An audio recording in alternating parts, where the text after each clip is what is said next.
Many of you have told us something on this show has had a big impact in your life, especially when it comes to Medical Monday. So let's get started with hot topics. What do Michelle Obama, Kirstie Alley, and Beyonce have in common besides being celebrities? Well, they've all dealt with a medical issue that can seem so isolating, but it happens a lot. We're talking about that and other health issues. On our panel this morning, welcome maternal fetal medicine physician Dr. Diana Rakusin and nurse practitioner Jim Patton. Good morning.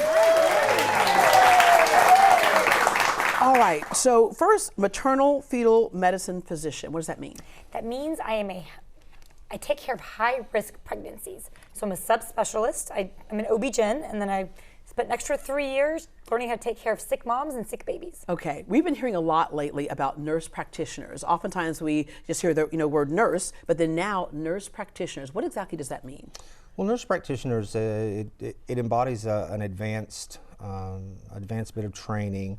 And nurse practitioners are an extension of the physicians in that we have additional education in assessment and pharmacology and things like that. Yeah, things you can do. Because I remember calling the office wanting to talk to the doctor, but the nurse practitioner said, I can handle that for you. Sure. Give me your symptoms and then send a prescription. Absolutely. All right. So basically that just makes it, I guess, more accessible, our needs. Because when we call the doctor's office, we really don't care who we're talking to, do we? Like, just get my needs taken care of. There we go. All right. But with the nurse practitioner, we can basically, like you said, have the extension of the doctor. Okay. I'm going to go back to what I asked about what all of these celebrities had in common. And what they have in common is that they've all had miscarriages. And we were talking about it in our office, and several of us were all like, we all have miscarriages, but you would think that it was something that was so rare.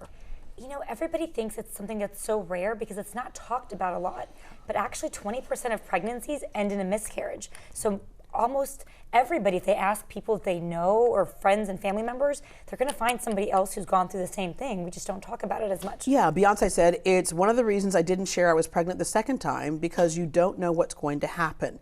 Kirstie Alley said, I just didn't really get over it, neither did my body. And Michelle Obama says, I felt like I failed because I didn't know how common miscarriages were. So we do need to talk about it more. I know with my doctor, he did say to me out in the beginning, he said, here's what can happen, and I did have a miscarriage, but it made me feel better because you just realize that the human spirit and body is so strong. I mean, babies can go through a lot and still be born.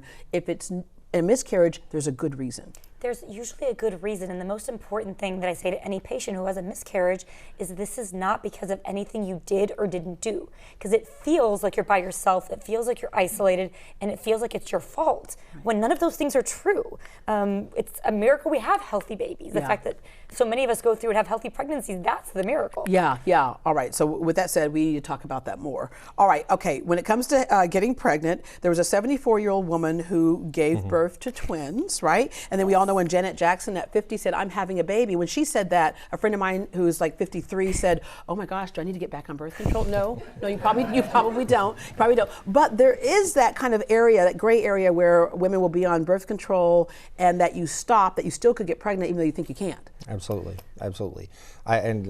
Speaking earlier, I often ask my patients, is there any chance that you might be pregnant?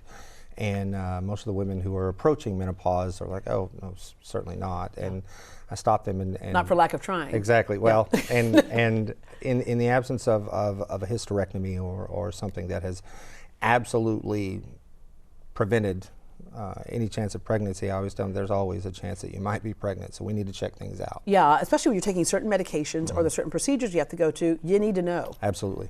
All right. Thank you all very much.